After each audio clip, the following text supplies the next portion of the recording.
The plane door hissed shut just as Vale slipped through. Breathless, tie loose, phone still pressed to his ear. Tell them to move the board meeting. No, I don't care. Just move it, he barked, voice sharp enough to cut through the cabin noise. He ended the call, exhaled, and looked around the first-class cabin like a man scanning a battlefield. Every seat was taken except one, beside a little girl clutching a stuffed rabbit. He cursed silently. A child. Perfect. He stowed his briefcase, sat down, and pulled out his tablet. The girl peeked up at him. Hi, you look tired. Ethan forced a polite smile. Just busy, sweetheart. I'm 7, she said seriously, and my name's Lily. What's yours? He hesitated. Ethan. She nodded as if memorizing a secret. You look like an Ethan. He chuckled once, an involuntary sound, rusty from disuse, and tried to focus on his screen. Numbers, projections, contracts. His empire lived inside the glow of that device. He'd built it from nothing, sleeping in offices, eating instant noodles, promising himself he'd rest after the next success. The rest never came. The plane taxied forward. Ethan felt the weight of the week pressing on his shoulders. The acquisition, the lawsuit, the message from his ex-wife he hadn't opened. Somewhere, his daughter turned 20 today. He hadn't called. Lily tugged lightly at his sleeve. Are you scared of flying? He blinked. No, I've been on hundreds of flights. Then why do you look like you can't breathe? He looked at her, really looked. Wide hazel eyes, hair in messy braids, a face completely free of the masks adults wear. I'm just thinking. My mom says thinking too much makes your heart tired, she said. Do you have a tired heart? He laughed quietly. Maybe. The engines roared, the cabin shook, and the plane lifted through clouds glowing orange with sunset. Ethan watched the world fall away beneath them. Lily pressed her face to the window and whispered, It's like we're leaving all the sad stuff down there. He almost said, if only it worked like that. When the seatbelt light went off, she started drawing on the napkin with a purple crayon. Ethan tried to ignore her, but the motion caught his eye. What are you drawing? You, she said cheerfully, but smiling. You don't do that much. I smile, he protested. Not real ones. He felt an odd sting in his chest. And how would you know what's real? She shrugged. Kids always know. He leaned back, forcing a laugh. You're quite the psychologist. What's that? It means you're very good at reading people. Oh. She grinned. Then yeah, I am. Minutes stretched. Flight attendants moved down the aisle, offering drinks. Ethan asked for sparkling water. Lily asked for apple juice and got a second cookie for my quiet neighbor. He almost said thank you but stopped himself. Old habits never reveal softness. Half an hour later, turbulence jolted the plane. Lily gasped and clutched his arm. Instinctively, Ethan placed his hand over hers. It's fine, just 8 pockets. She looked up, trembling. You're shaking too. He hadn't realized he was. She whispered, Do you pray when you're scared? He hesitated. I haven't prayed in a long time. Maybe you should try again. Something twisted inside him, some half-buried memory of childhood pews and his mother's calm voice. He cleared his throat. Maybe. Silence settled between them. Outside, the clouds burned crimson, and he caught their reflection on the window, an old man and a child suspended between sky and earth. He didn't notice his tablet slipped to sleep mode. For once, the numbers could wait. Lily broke the silence. Mr. Ethan. Yes. Why are you so sad? The words landed softly but hit with the force of years. He blinked, caught off guard. I'm not sad. She tilted her head. Then why do your eyes look like they're crying on the inside? He opened his mouth, but no words came. The cabin around him blurred into background noise. He wanted to tell her it was just stress, that adults get tired, that she shouldn't worry. But the truth pressed harder. He was lonely. Not just alone. Lonely in a way that success couldn't touch. He whispered, I guess I forgot how not to be. She nodded solemnly, as if she'd heard this kind of thing before. My grandpa says when people forget, God sends reminders. He smiled weakly. And what reminder are you? She grinned. Maybe me. The simplicity of it disarmed him. He looked away quickly, blinking back something unfamiliar. Tess. Ridiculous.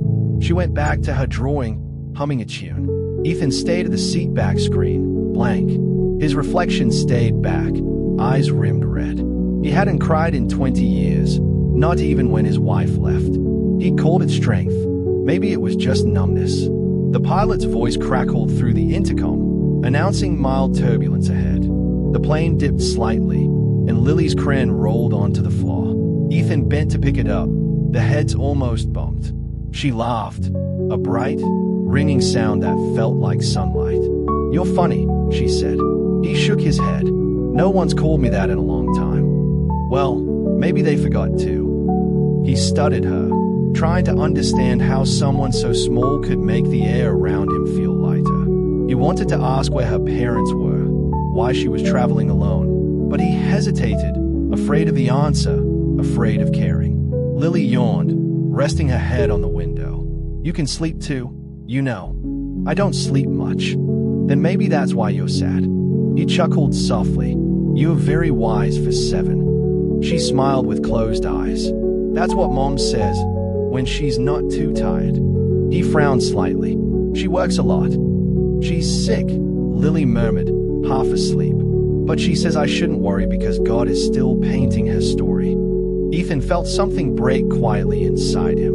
He watched her breathing slow, the stuffed rabbit tucked under her chin. For a long time, he sat motionless, staring at nothing, feeling everything. A whisper escaped him. "I used to believe that too." He turned toward the window again, the night sky stretching endless. Somewhere below, cities glittered like the riches he once chased. They seemed smaller now. He rubbed his eyes, whispering, "What am I doing?" No one answered, only the hum of the engines, steady and indifferent. He glanced at the crumpled napkin on the tray. The drawing was finished. A stick figure man with a giant smile, holding hands with a little girl under a shining sun. In purple crayon, she'd written, "Don't forget to smile, Mr. Ethan." He swallowed hard. For the first time in years, he smiled, awkwardly, but real. Ethan folded the napkin and slipped it into his jacket pocket as if it was something sacred. He stared at the cabin lights dimming for the night portion of the flight. Around him, screens glowed, passengers shifted, a baby cried somewhere behind. He should have reopened his tablet, answered the stream of messages that had surely arrived. But instead he just sat there, listening to the steady hum of the engines and the soft breaths of the girl asleep beside him. He whispered to himself, when did quiet start to hurt this much? For a long moment, he closed his eyes. Memories surfaced uninvited. His daughter Emily, age 8, building a paper airplane at the kitchen table. "Watch, Dad, it can really fly." She'd thrown it, and he'd barely looked up from his laptop. The plane had landed in his coffee. He'd snapped at her. The look on her face had burned into him ever since. He rubbed his face with both hands. The ache in his chest felt like guilt finally given shape. A flight attendant stopped beside them. "So, would you like a blanket for her?" Ethan blinked. "Yes, please." He spread it carefully over Lily. The rabbit peeked out from underneath. One ear flopped sideways. The attendant smiled. "She's adorable, flying alone." "Apparently," Ethan said quietly. "Braver than most adults I know." The attendant chuckled softly and moved on. Hours blurred. At some point he must have drifted off because when he opened his eyes again, faint dawn light seeped through the window. Lily was awake, sipping juice and studying him. "Good morning," she said cheerfully. "You talk in your sleep." He frowned. "What did I say?" "Something about an airplane and someone named Emily." He froze. "You sure?" She nodded. "You said, I missed your flight." "That's funny because we're on one now." Ethan managed to smile. "Yay, funny." He reached into his pocket and touched the napkin. The paper felt warm, as if the crayon still lived inside it. Lily leaned closer. "Do you have kids?" "I do," he said after a pause. "A daughter." "Does she draw, like me?" "She used to." "Then you should hang her pictures on your wall." "I don't have any." Her brow furrowed. "Why not?" "Because I didn't keep them," he admitted. I was always busy. Work, meetings. I thought there'd be time later. Lily tilted her head. My mom says later isn't real. Only now is. He laughed softly. She's right. The conversation lingered between them, quiet but heavy. He felt like he'd spent years inside a soundproof room, and someone had finally opened a window. The intercom crackled. Breakfast service. The smell of coffee filled the cabin. Lily unwrapped a muffin and split it in half. You can have the big piece. You don't have to. I want to, she said firmly. Sharing makes food taste better. He accepted it. You're teaching me a lot. You know that. She beamed. Good. Everyone should learn something every day. He wanted to ask more about her mother but hesitated. Children's truths had a way of cutting straight to the bone. Still, curiosity won. You said your mom's sick. Is she getting better? Lily looked down at the muffin crumbs. Some days yes, some days no. But she says we shouldn't be scared of stories that have sad parts. What does that mean? It means even sad parts can be beautiful if they make us kind. He swallowed hard. You're wise beyond your years, Lily. She shrugged. Maybe I'm just 7 years old and listening. He smiled again, genuinely this time. I should try that more often. When breakfast trays were cleared, Lily opened the Seatback magazine and began doodling in the margins. What are you doing now? He asked. Making a list, she said, of things that make people happy. Want to help? He thought for a moment. Sunrise. Good one, she said, writing it down. What else? Laughter. Cookies, she added, grinning. Music. Friends. Family, he said, then stopped, realizing how foreign the words sounded in his mouth. Lily looked up. You can still have that, you know. He met her gaze. You think so? She nodded. Stories can change before they end. He leaned back, eyes stinging. You remind me of someone I used to know. Maybe it's still you, she whispered. The plane started its descent announcement. Ethan glanced out the window. Below them, the clouds parted to reveal the city like a silver map. Something in his chest loosened, a knot untying. Almost home, Lily said.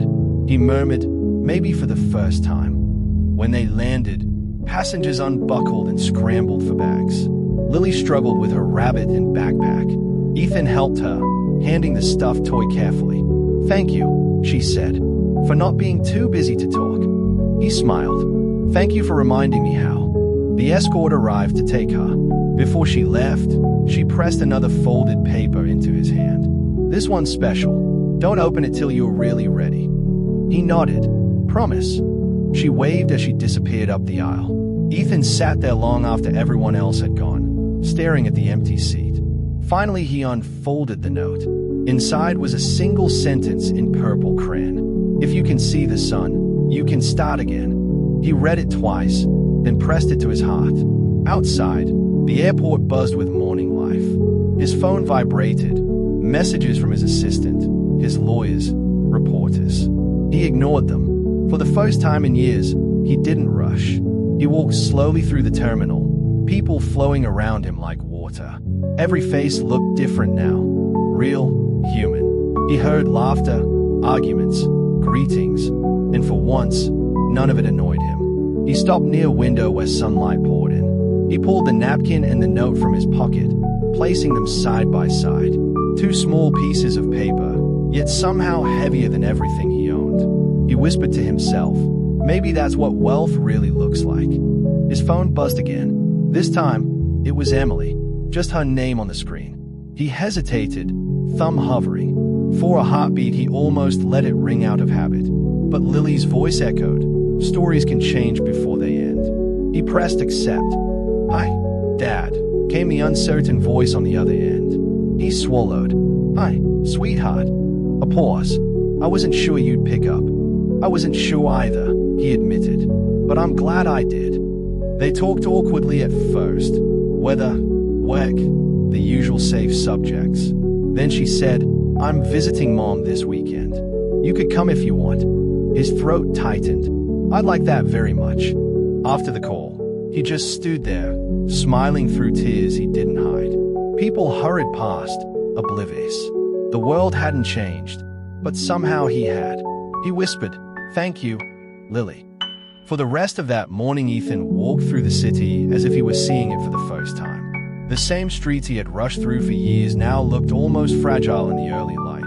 People carrying coffee, someone helping an old woman with a suitcase, a kid laughing at pigeons. He stopped, watching, feeling a warmth he hadn't felt in decades. His driver waited at the curb. "Sir, the car's ready." Ethan nodded but didn't move.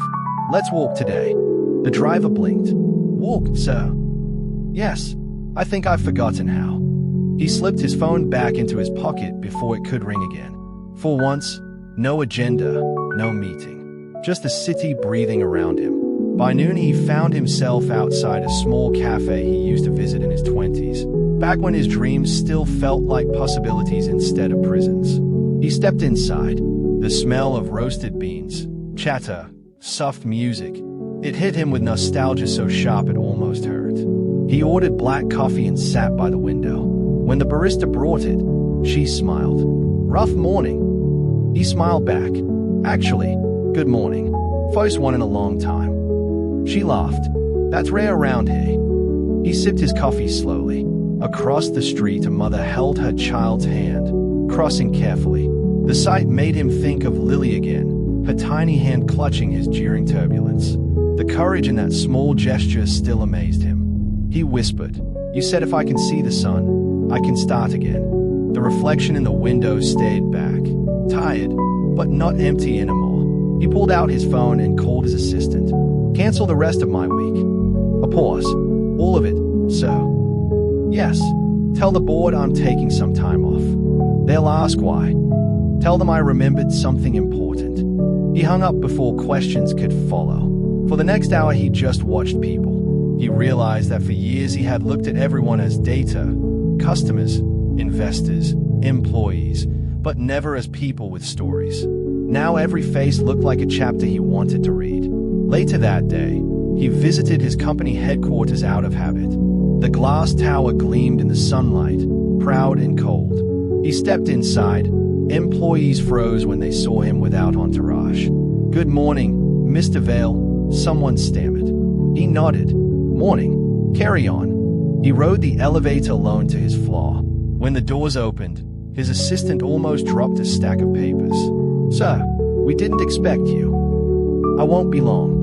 He walked into his office, looking around as if it belonged to someone else. Awards lined the shelves, photos from product launches, but no family pictures. Not one. He sat behind the desk, staring at the skyline. His own reflection hovered in the glass, surrounded by the empire he'd built. He whispered, "How much did all this cost?" He opened the drawer and found an old envelope, Emily's last drawing from when she was little. Crayon stars, a stick figure family holding hands, the words, "Daddy, come home soon." He kept it buried all these years. Now he set it beside Lily's napkin and note.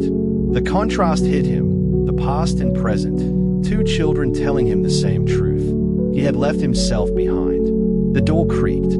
His assistant peered in. "Sir, the investor's call." "Reschedule," he said gently, "and close the door, please." When she left, Ethan took a deep breath and opened his laptop. He began writing an email, not to the board, not to the press, to his employees. Subject, a change of heart. He typed slowly. "For years, I told everyone success meant growth, numbers, expansion. But today I realize success means connection. I've been absent, not only from my family but from the people who built this dream with me. Starting today, I want our company to stand for something human. Creativity, kindness, purpose." He stared at the blinking cursor, then added, "If any of you feel you've forgotten why you started, it's never too late to remember." He sent it before he could second-guess himself. That evening, he called Emily again. "Hey," he said when she answered, "I was thinking about dinner this weekend. Me, your mom if she's up for it." There was a pause, then a soft laugh. "That's unexpected. I'm trying to make unexpected a good thing." "I'd like that, Dad." When he hung up, tears came freely. No embarrassment, no hiding. He let them fall until they felt clean. The next morning, His phone buzzed with hundreds of messages from employees and strangers alike responding to his email. Words like "thank you," "needed this," "you gave me courage." He smiled. The story had already started spreading. He posted a short note on his public page. "Sometimes the smallest voice can remind you of the biggest truth. A little girl asked me why I was sad. I didn't know the answer until now." Within hours, it went viral. News outlets called, podcasts requested interviews, motivational accounts quoted him. But for the first time, attention didn't feel like pressure, it felt like purpose. Later that week, he met Emily at a quiet restaurant near the water. She looked so much like her mother it stunned him. "You look good," she said. "So do you," he replied. "It's been too long." She nodded, eyes softening. "I read your post. People are saying you've changed." "I'm trying to," he said honestly. "One question at a time." She smiled. "That girl on the plane, do you think she knows?" "I hope she does," he said. "But even if she doesn't, she gave me back something I didn't know I'd lost." They talked for hours about childhood memories, music, even the silly paper airplane story. When they parted, she hugged him tight. "Don't disappear again," she whispered. "Never," he promised. That night, back home, he stood by the window holding the two pieces of paper, Lily's note and Emily's drawing. Outside, the city glittered, but his focus was on the sunrise starting to bloom. The same sun Lily had told him about. He said quietly, "If you can see the sun, you can start again." He smiled, whispering to no one, "I can see it."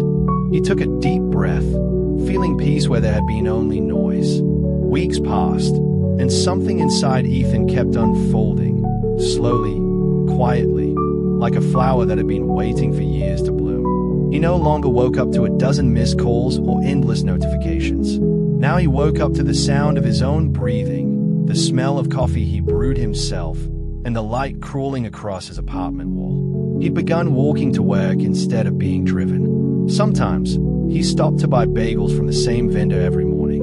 The man knew him now. "You're the coffee guy, right?" he'd joke. Ethan laughed every time. "Guess I am." At the office, people no longer lowered their voices when he passed. They smiled.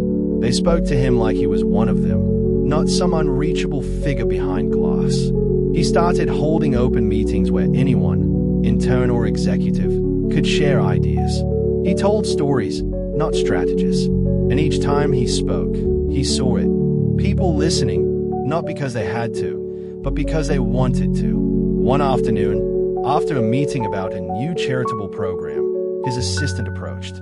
"So, there's a letter for you." It came through the company's main inbox. No return address. He opened it. Inside was a crayon drawing of a rabbit with a smiley face. At the bottom, a single line. "See? The sun's still up." His heart jumped. He knew instantly. Lily.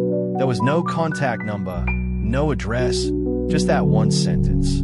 But it was enough to make him smile all day. He framed the drawing and hung it in his office, right beside Emily's picture. Anyone who visited always asked about it. He'd smile and say, a reminder that sometimes the best business lesson comes from 7-year-olds.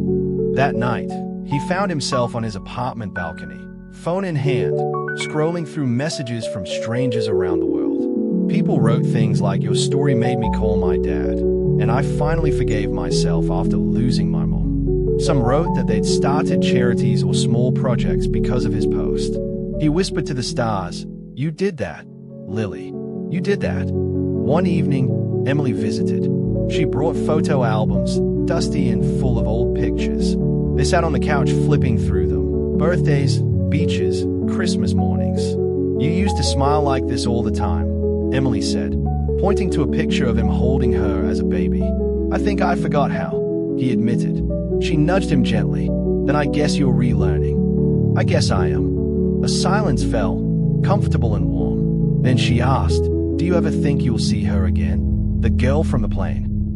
He thought for a moment. "Maybe. Or maybe I already have.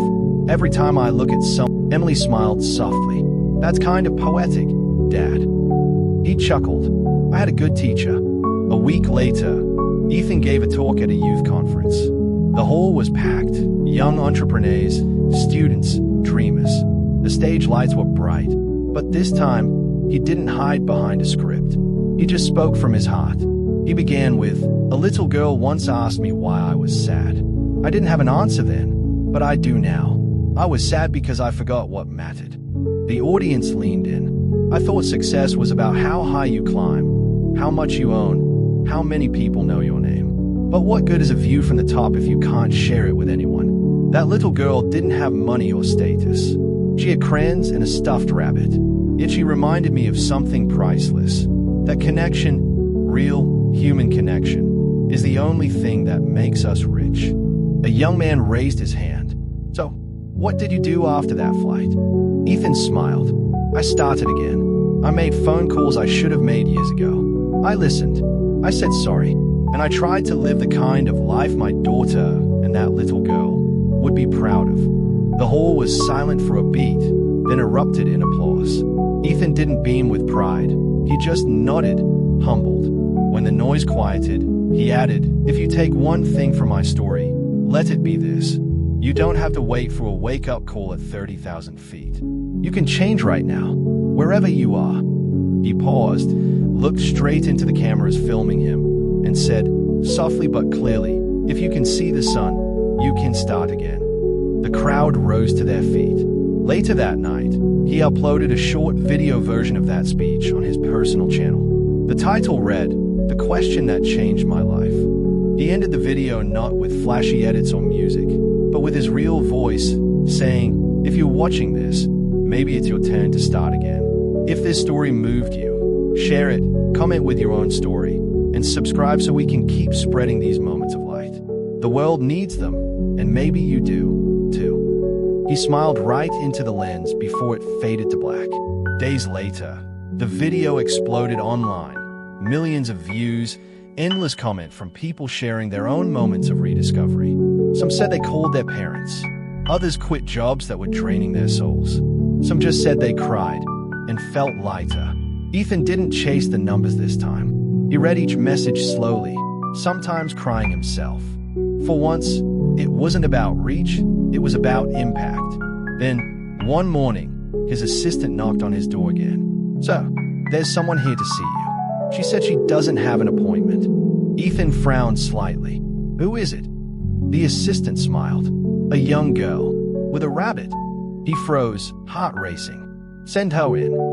The door opened, and there she was, Lily, a little taller now, her rabbit's fur slightly faded but still loved. She grinned. "Hi, Mr. Vale." He laughed, standing quickly. "Lily, I can't believe it." She walked in confidently. "Mom's better now. We saw your video. She said we should come say thank you." He knelt down, voice trembling. "No, Lily, it's me who should thank you. You changed everything." She giggled. "I just asked a question. And it was a right one," he said softly. She looked around his office, noticing the framed notes. "You kept them." "Of course," he said. "They remind me that life doesn't start when you make your first million. It starts when you start caring." Lily smiled shyly, hugging her rabbit. "Then you're really rich now." He chuckled. "Richer than I've ever been." Before she left, she handed him another drawing. It showed the two of them standing under a bright yellow sun, smiling. At the top were 4 words, "Keep seeing the sun." He felt his throat tighten again, but this time, it wasn't from sadness, it was gratitude. He asked gently, "Can I tell your story again someday?" She nodded. "Only if you tell people to look for the sun too." He promised. Always. As she left, he stood by the window, the light streaming across the city. He could almost hear her voice echoing, soft and bright. "If you can see the sun, you can start again." He whispered, "I see it, Lily. Every day." The frame cut to black. If this story touched you, take a second to share it. Leave a comment telling your own story of starting again. And don't forget to subscribe for more stories that remind us we're all still learning to see the sun. Soft music swelled, hopeful, gentle, like sunrise. And the screen faded to the final line. The question that changed a billionaire's life could change yours too.